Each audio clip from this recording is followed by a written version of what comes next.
اور جس نے بھی تکبر کیا، آکڑ دکھائی، اللہ کو وہ سخت ناپسند ہے۔ آمنہ کے لال صلی اللہ علیہ وسلم نے عبرت کے لیے فرمایا، پہلی قوموں میں سے ایک شخص اکڑتے ہوئے جا رہا تھا۔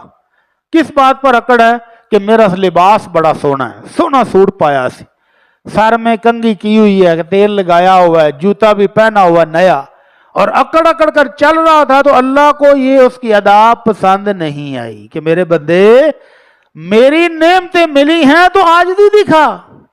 اللہ نے کھانے کے لیے دیا ہے، پہننے کے لیے دیا ہے، خوبصورت جسم دیا ہے، تو اللہ کے سامنے عاجزی کر۔ اکڑ کس بات کی ہے؟ اکڑا جب اللہ کو اس کی آکڑ نہ پسند آئی تو اللہ نے زمین میں دنسا دیا۔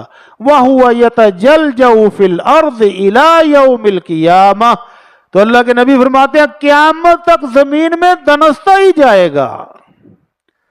ابھی قیامت آئے گی تو زمین میں نیچے ہی جا رہا ہوگا، اوپر نہیں آ سکے گا۔ کس کی سزا ہے؟